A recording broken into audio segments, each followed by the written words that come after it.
আমরা সেরা ছিলাম, আছি এবং থাকতে। প্রতিমা নিয়ে খেলা চলবে না, পরিষ্কার বলে দিচ্ছি। কলকাতা শহরে খেললে সেখানে গিয়ে আমি রুখে দাঁড়াবো। পুজো কমিটি আমাকে অসুর ভাবতে পারে। আমাদের পুজো মানেই একটা কেক, আমাদের থিম মানেই একটা কেক। আমি চাই সবার পুজো ভালো হোক, পরের পর পুজো হোক। আমি চাই উত্তর কলকাতায় সবচেয়ে বেশি পুজো হোক।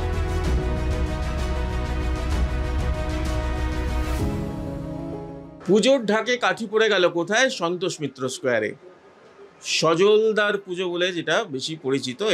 এবারে সবার নজর কিন্তু এই পুজোর দিকে, প্রত্যেকবারই নজর থাকে, এবারে বিশেষ নজর, কারণ এবারের পুজো তো পরিবর্তনের পুজো। এইবারে সবাই ভালো ভালো কথা বলছে, আমি একদম খোলা কথা বলছি। অনেক শিল্পী তারা মনে করতে হয়তো যে এই পুজোটা হচ্ছে ভালো, লোকে প্রচুর ভিড় করে, কিন্তু সেরকম অর্থে পুজো আমি নাম করে বলতে পারি, গত বছর এক নামটা করছি না, তার লজ্জা পাবে, সে দুঃখ পাবে। আমি ইন্টারভিউ নিয়েছি, একদম পরিষ্কার জিজ্ঞেস করেছি, আমি ইন্টারভিউ নিয়েছি, বলেছি যে আচ্ছা শিল্পীরা তো সব পুজো ঘুরে দেখে, তো সন্তোষ মিত্র স্কোয়ারে কি হ্যাঁ ছোটবেলায় গেছি, বিশাল বড় শিল্পী, হ্যাঁ মানে বড়বেলায়, আর আমি বলছি তারা এখন তো ভোল পাল্টে গিয়ে। না আমি বলছি অনেক শিল্পী করতে চাইনি। গতবার এক শিল্পী, মানে আমি দুঃখিত হয়েছি, আমি কোনো কথা বলিনি। সে আমার ঘরে বসে কথা বলে ফাইনাল করার পর পরবর্তীকালে সে আর ফোন ধরেনি। দুবার ফোন করার পর তৃতীয়বার সে আমায় বলেছে যে আমি পারবো না করতে। সে উত্তর কলকাতার পুজো করত। দেখুন, আমি শিল্পীকে অসম্মান করতে চাই না, কিন্তু আমাদেরও আত্মসম্মানে লেগেছিল। আমি আর কিছু বলিনি, আজও আমি তার কথা নাম বললাম না। এবারে তো একজন সে আমার পরিচিত লোক, সে আমার পরিচিত নাম করা শিল্পী। এবারে নাম করা শিল্পী, থিম শিল্পী শিবু করছেন। হ্যাঁ, কি হতে চলেছে তো আমি এখনই ফাঁস করা দরকার নেই, কিন্তু যেটুকুনি বলা যায় দর্শকদের জন্য সেটুকুনি একটু যদি। আমাদের পুজো মানেই একটা কেক, আমাদের থিম মানেই একটা কেক। সলিড কেক পাবেন, এটাই বলছি। সলিড কেক পাবেন, শুনলে পরেই সলিড কেক আসবে। যে হ্যাঁ, যে একটা নামটা শুনলে একটা ভেতর থেকে একটা আসে, হবে ভালো হবে, কিছু হবে। অনেকে তো যেমন বলছে না যে তৎকাল বিজেপি পুজো বেশ কিছু দেখলাম যে মোদিজির ছবি এঁকে দিয়ে মনে করার চেষ্টা করলো যে সবাই তৎকাল বিজেপি নয়, কিছু বিজেপির লোকও তৎকাল পুজো ধরছে। আচ্ছা, সেটাও আছে। হ্যাঁ, সবাই তৎকাল বিজেপি তারা নয়, তারা বিজেপি, বাট পুজোটা তৎকাল। যাই হোক, এগুলোর মধ্যে আমাকে আর ঢোকানোর দরকার নেই। শুভ দিস আর ডিফারেন্ট কম্পিটিশন। আমি চাই সবার পুজো ভালো হোক, পরের পর পুজো হোক। আমি চাই উত্তর কলকাতায় সবচেয়ে বেশি পুজো হোক। আমি চাই না দক্ষিণ কলকাতা ঝিমিয়ে পড়ুক। আমি চাই না দক্ষিণ কলকাতার যে পুজোগুলো মানুষ দেখতে যেত সেগুলো এতটুকু জৌলুস করুক, সব পুজো ফাটিয়ে হোক। আর সজল ঘোষ একটা কথা খুব ভালো করে বলে, মাকে নিয়ে কোনো খেলা একদম না। প্রতিমা নিয়ে কোনো খেলা চলবে না, প্রতিমা নিয়ে খেলা চলবে না, পরিষ্কার বলে দিচ্ছি। কলকাতা শহরে খেললে সেখানে গিয়ে আমি রুখে দাঁড়াবো। ওই পুজো কমিটির জন্য দরকার হলে পুজো কমিটি আমাকে অসুর ভাবতে পারে, কোনো আপত্তি নেই আমার, কিন্তু প্রতিমা নিয়ে খেলা চলবে না। ওই তুমি একটা পুতুল বানাবে, তোমার ভাস্কর্য অন্য জায়গায় রাখো, ভাস্কর্যের জায়গায়। শিল্পী দামি হয়ে গেছে, শিল্পী নামি হয়ে গেছে। মাকে তো আর জিন্সের প্যান্টুল পরায়নি সেই শিল্পী, ঠিক সেরকম মায়ের চেহারার পরিবর্তন করার অধিকারও কাউকে দেয়নি। আমার বাপ যাকে মা বলেছে, আমার দাদু যাকে মা বলেছে, আমার ঠাকুরদা যাকে মা বলেছে, আমার মা যাকে তুলসী তলায় প্রদীপ দেখিয়েছে, আমার মা যাকে আরতি করেছে, সেই আমার মা। হ্যাঁ, তার কাছে গিয়ে যদি না ভক্তি জাগে, সব প্যান্ডেল ঠাকুর দেখে বেরিয়ে লোকে বলে ঠাকুরটা কই। হ্যাঁ, আরে ভাই, এমন প্রতিমা করুন যে প্রতিমা দেখলে আপনার হাত দুটো জোর হবে। ভাস্কর্য অন্য জায়গায় দেখান না, অজন্তা ইলোরা, সেটা আপনার ব্যাপার, কিন্তু সেটা অন্য। কিন্তু ওই এত বড় মাথা, এইটুকু হাত, হ্যাঁ, বেড়ালের মতন সিংহ, ওইসব করা যাবে না, এসব করা যাবে না। খুঁটি পুজো হচ্ছে এবং অমিত শাহ রয়েছেন, এ দুটো একই সঙ্গে রয়েছে শহরে। না, তার সঙ্গে এখানে অমিত শাহের খুঁটি পূজায় কোনো সম্পর্ক না, সম্পর্ক নেই, কিন্তু অত খুঁটির জন্য নেই আমার। যাই হোক, ঠিক আছে।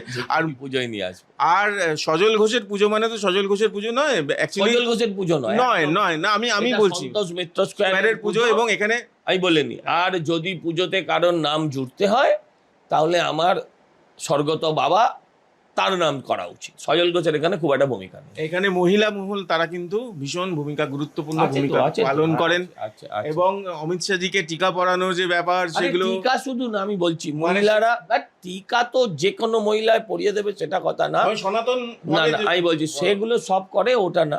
মহিলারা এখানে বিরাট দায়িত্ব পালন করে, বিরাট, এবং অর্থনৈতিকভাবেও তারা প্রচুর সাপোর্ট করে। আসলে আমাদের একটু কনসেপ্ট প্রবলেম আছে। কনসেপ্টটা কি? আমি যদি আপনাকে বলি যে আপনি পুজোয় 1,00,000 টাকা দিন, আপনি দিতে পারবেন না। কিন্তু আমি যদি 100টা লোককে বলি 1,000 টাকা করে দিন, আমি কিন্তু 1,000টা লোক, 100টা লোক পেয়ে যাব যারা 1,000 টাকা করে দিতেই পারে। তাহলে কিন্তু আমার 1,00,000 টাকা হবে, সহজে হবে।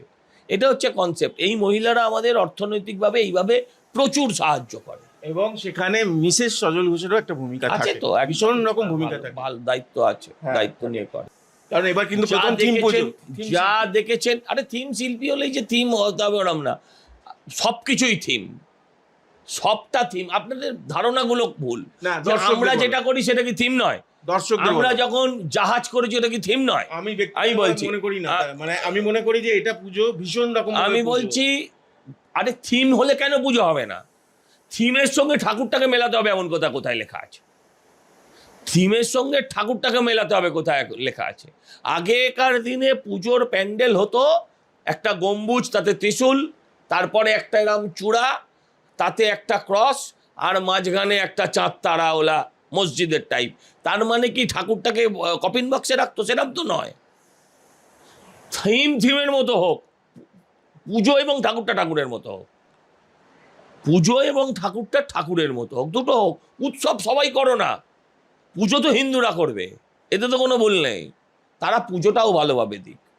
এক্স্যাক্টলি, পুজোর কর্তাদের সেদিকে নজর দিতে হবে, যাতে মা বোনেরা যারা ভক্তি ভরে পুজো করে, যারা দেখনদারির পুজো করে না, যারা ফেসবুকে দেওয়ার জন্য পুজো করে না, যারা মাকে মা বলে ডাকার জন্য পুজো করে, আমরা চাই যে আমরা সেরা ছিলাম, আছি এবং থাকতে।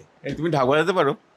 না, আমি ঢাকও বাজাতে পারি না, আমি ঢাকও বাজাতে পারি না, আমি নাচতেও পারি না, আমি ধুনু চিনিয়েও নাচতে পারি না, কিন্তু আমি ভালো এই কাজগুলো করাতে পারি। বিধায়ক হয়ে যাওয়ার পরেও এতদিনকার পুজোর সঙ্গে এভাবে যুক্ত, এবং আবারও কথা বলছি যে বিধায়ক বলে কি আমার মাথায় দুটো না, নয় তো, আমি তো বলতে দাও। আরে এই পুজোটা তুমি যেদিন বলতে দাও, আমি করতাম, সেটাই সেদিন বলছি। আমি হাফ প্যান্ট পরেছিলাম, আমি তো সেটাই বলছি। হ্যাঁ একদম, তখন শেষ আমি, করো। হ্যাঁ বলো। বলে দিই, একটু বলে দিই তো। তার বাবার পুজো, সবার পুজো, এবং বাবা তখন করতো না। আমি যখন পুজোটা ধরেছি তখন বাবাও করতো না। বাবাকে 1991 সালে পুজোয় জোর করে ঢুকিয়েছি। তার আগে পুজো অন্য দখলদারদের হাতে ছিল, সেখান থেকে নিয়ে সেই পুজোয়, তখন ওইসব ছিল। হ্যাঁ ছিল, হ্যাঁ তখন সেই পুজোয় নিয়ে সিপিএমরা তখন এটা দখল করে করতো। সেই পুজো আস্তে আস্তে নিয়ে তারপর আমার বাবাকে এখানে পুজো কমিটিতে আমি জোর করে ঢোকাই, আমরা জোর করে ঢোকাই। তারপর তিনি সর্বময় কর্তা হয়ে ওঠেন এবং পুজোর একটা অন্য ইতিহাস তৈরি করেন। সবাই আর আগেও ছিলেন বাবা, মাঝখানে একটা বিরাট টাইম ছিলেন না। সবাই আসুন, পুজোর ঢাকে কাঠি পড়েছে সন্তোষ মিত্র স্কোয়ারে। শেষ করি একদম। ওকে, সবাই আসুন।